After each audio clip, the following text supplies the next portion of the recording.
Professor Marcelo Batista, que criou o aplicativo Aprendi com Papai, que ajuda nos estudos também. Então o filho vai estudar com o telefone nas mãos, não larga o telefone, então agora vai estudar também. A gente vai voltar a falar de Enem, já que faltam exatamente 3 meses para o exame, né? E nós vamos falar, eu vou trazer ele para cá, exatamente desse aplicativo. Vai bater um papo conosco aqui, o professor Marcelo Batista. Vem para cá, professor. Vamos sentar aqui, eu, você e a Débora. Agora você vai sentar onde eu estava aqui, fica aqui à vontade. Ô, Pisquila, pode sentar aqui?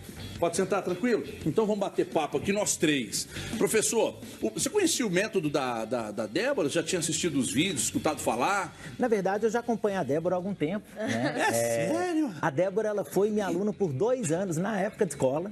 Então a gente já se conhece há bastante tempo, vem acompanhando esse processo da Débora com os vídeos, todo esse crescimento e tudo mais. Admiro muito o método, ela escreve muito bem, sempre teve um grande talento para escrita e, obviamente, para história e outras áreas do conhecimento. Né? Que legal, que bacana. Agora, o professor Marcelo Batista, como é que é esse aplicativo que você criou? Ele já atingiu perto do que você esperava, está só no início? Onde você espera chegar com esse aplicativo? Me explica primeiro como é que ele funciona. Bom, na verdade eu aprendi com o papai, vem de uma plataforma. Eu tenho uma plataforma que envolve tanto salinhas com aulas online, quanto vídeos também, acompanhando a Débora nessa tendência de vídeos. Então eu tenho um canal no YouTube que também chama Aprendi com o Papai e eu tenho esse aplicativo que faz parte da mesma plataforma. O objetivo dele é basicamente que a gente consiga alcançar da maneira mais democrática possível um número grande de alunos oferecendo propostas inéditas e exclusivas no estilo Enem. Então o aluno ele consegue muitas vezes baixar essas propostas, ele consegue entrar no aplicativo e acessar todo o conteúdo sem ter que pagar pelo menos por essa parte inicial dos acessos.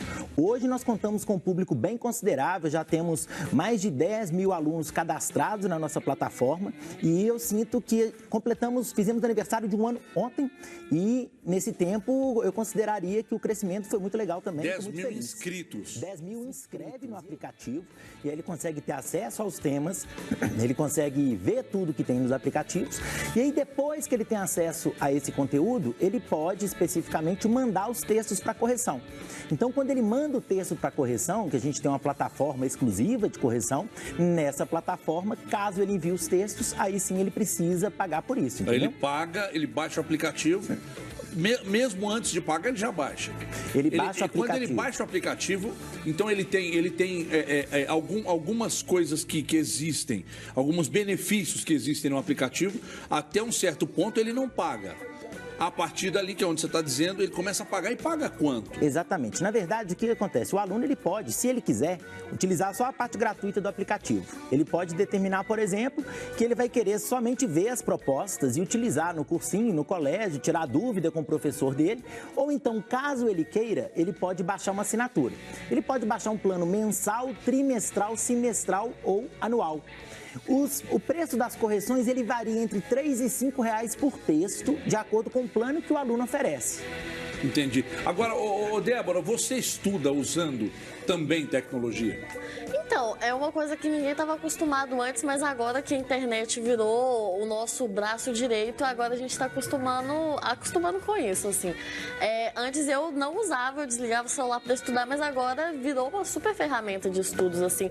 Tanto para você pesquisar, usar dicionários, usar dicionários tradutores para aprender novas línguas, usar aplicativos de jogos para você testar os seus conhecimentos, usar aplicativos para você ver vídeos, videoaulas, esse tipo de coisa. Então, assim, celular que antes era inimigo, agora virou um amigo para você poder estudar. E você acha que houve uma evolução, não só no formato de você estudar pela internet, mas houve uma evolução na linguagem, houve uma evolução no ensino? Eu falei com você disse para mim que já gosta de história há muito, desde muito novinha, você já gosta de história.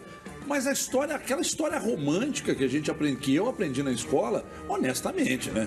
Já tá passando da hora de mudar muita coisa no ensino. Vou tratar de uma linguagem mais real, de fatos que realmente vão trazer algum tipo de importância para a nossa vida e fazer com que a gente consiga, pelo menos, formar opinião sobre as coisas. Porque essa história aí de Dom Pedro, já houve evolução até mesmo na forma de ensinar e no conteúdo da história. Então, eu acho engraçado porque na faculdade a gente tem uma matéria que se chama justamente historiografia, que é o estudo da história, que é como a história foi estudada ao longo do tempo. E, obviamente, à medida que o tempo vai passando, as pessoas vão mudando, você tem que se adequar. Porque o que era antes um modelo super acadêmico, super formalzão, hoje as pessoas não entendem mais. Hoje as pessoas não têm mais tanto gosto de estudar uma matéria que eles não entendem de uma forma difícil. Então, assim, principalmente a história, que é uma matéria que, por mais que Dom Pedro já tenha morrido há tanto tempo, é uma coisa tão atual. Então, assim, a gente tem que estar, ao longo do tempo, mudando a nossa forma de falar, a nossa forma de pensar a história. E eu acho que a internet, ela auxiliou muito a fazer isso. Porque os canais que fazem mais sucesso, o diferencial, o motivo pelo qual a galera confiou em mim para fazer um resumo quando eu nem tinha me formado na escola, é porque falar de uma linguagem que as pessoas entendem é tudo que elas querem ouvir. É você entender, você tomar gosto pela coisa justamente porque você compreende. Porque no final das contas, a gente faz muita piadinha na história que quem fala as coisas muito difíceis é porque na verdade não sabe. Porque é muito mais difícil você simplificar uma coisa que é super complicada, você resumir um assunto que é super complexo, do que você simplesmente colocar palavras difíceis para ninguém entender e pensar. Uau! Isso aí, eu que trabalho também, que sou narrador esportivo, trabalho naturalmente com programas esportivos, eu contesto, e quando contestei há 1 ano, 2 anos, esse pagar de erudito, usar o tatiquês no futebol, aquele que a gente recebe aqui alguns advogados que falam de uma maneira clara, sem o juridiquês. Você se lembra de Joelmir Betting? Sim. Pois é, falava de economia nos jornais da Band de uma maneira que o ministro entendia, mas aquele sujeito pobre que não tem estudo também entendia. Aí está realmente o brilhantismo, né, de saber explicar. Eu vou voltar já. Peraí, professor. Peraí. Vou continuar meu papo aqui com o professor Marcelo Batista. Hoje a gente está falando de ensino, de aprendizado, está falando de Enem, está falando de aplicativo para estudar. E com uma youtuber famosíssima que está aqui comigo, que é a Débora Aladim. Débora, sobre a questão do estágio, como é que você avalia, onde você quer fazer o seu estágio, que tipo de perfil de empresa que você gostaria de fazer? Você já trocou uma ideia, até mesmo com o seu pai, sobre isso? Então, a faculdade de licenciatura, né, todas as pessoas fazem. Então, assim, eu no início da faculdade eu já tinha começado a fazer estágio em cursinho, porque é a área, ainda mais eu que trabalho com o Enem no YouTube, é a área que eu gosto de mexer.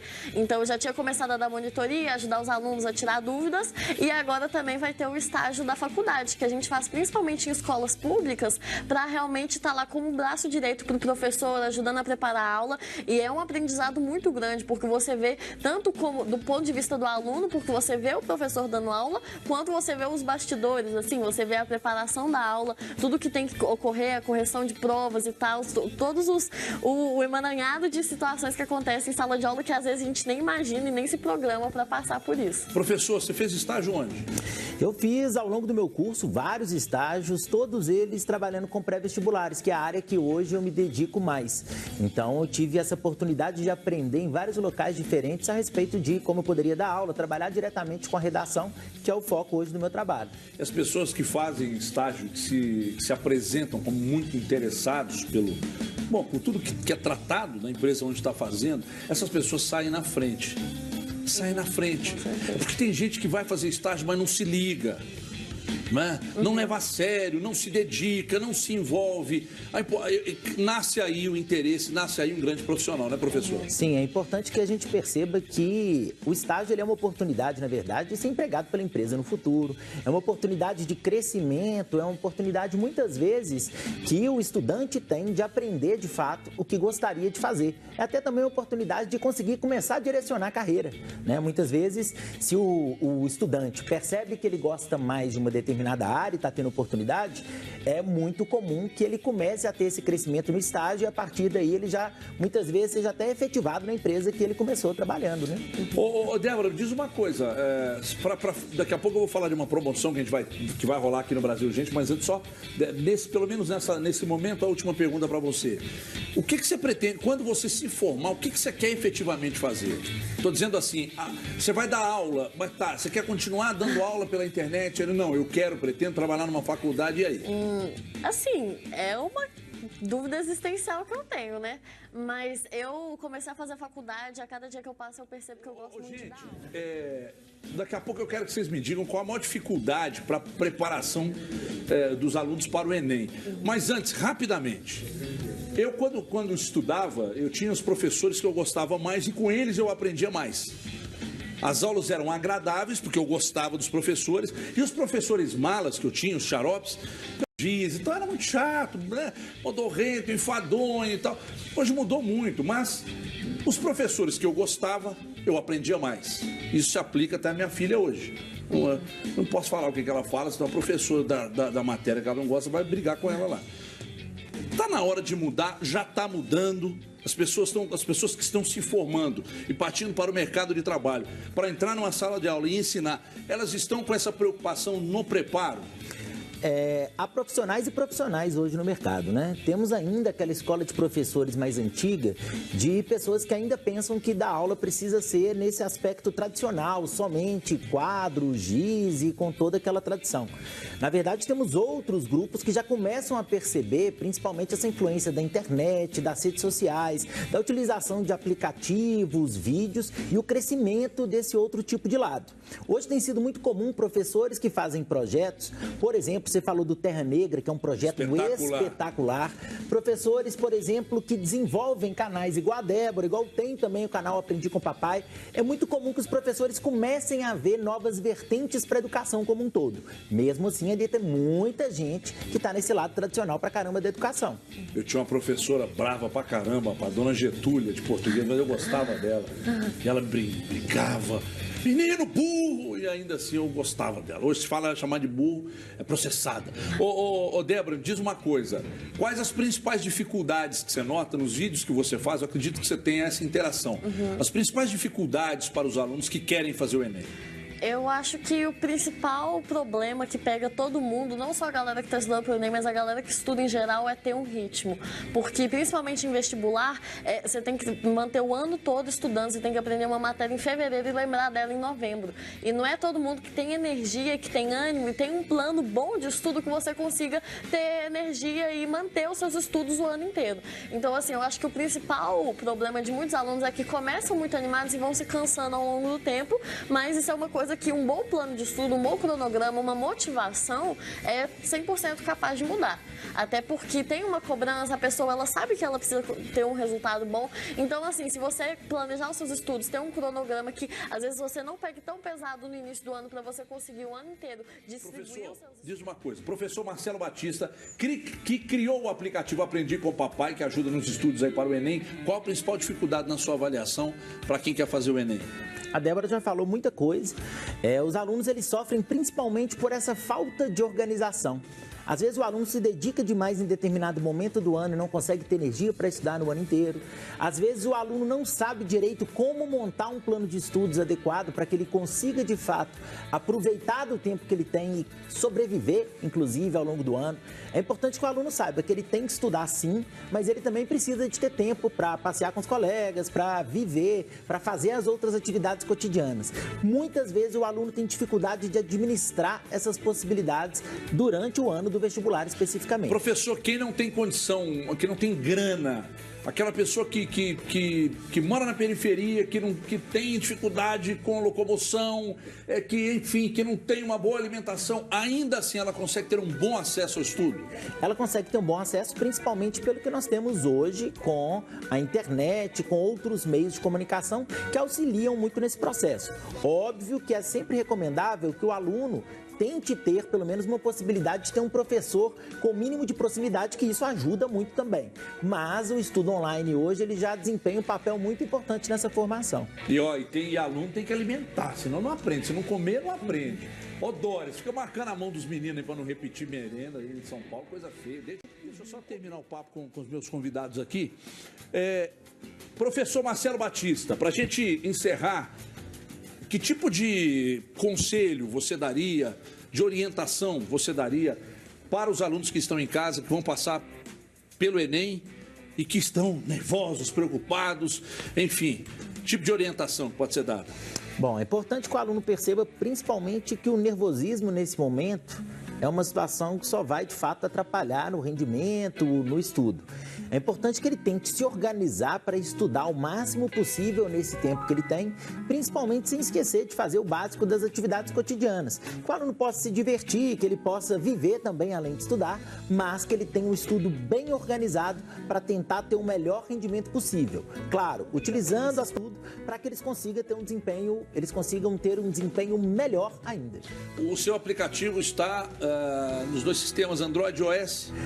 O aplicativo está no Android, está no iOS, canal no YouTube, todas as plataformas disponíveis. Aprendi com Papai? Aprendi com Papai. Vai lá para quem... Enfim, procura na internet aí o aplicativo que você vai baixar, vai ser muito útil para você. Débora, você consegue... Você é bitolada ao estudo ou você consegue parar em casa, ouvir uma música, fazer uma coisa que não tem nenhuma relação com a sua atividade? Eu consigo porque é importante, até porque senão você fica muito neurado com aquilo, é capaz de você ter um piripaque ou então na hora da prova ter um branco. Então, assim, é importante, igual o Marcelo falou, você viver além de estudar, né? Você colocar os estudos como sendo parte da sua rotina e não como sendo toda a sua vida, porque no final das contas, isso tudo contribui para o seu aprendizado, sabe? Você ter um momento de relaxamento, você ter um momento de descanso mesmo, você ter um bom relacionamento com pessoas ao seu redor, é tudo muito importante, tudo vai construir o seu intelecto e vai ser importante. O que você gosta de ouvir de música?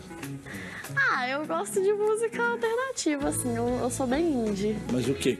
Me conta uma aí. Não sei, eu gosto de rock, assim, rock progressivo, esse tipo de... Olha só, e você, professor? Eu tô mais hoje no rock década de 70, no rap brasileiro, que é muito bacana também. Conhece o Flávio Renegado? Conheço demais. Mega bom. Vem cá, Débora, vem cá, professor, vamos comer bem casado aqui.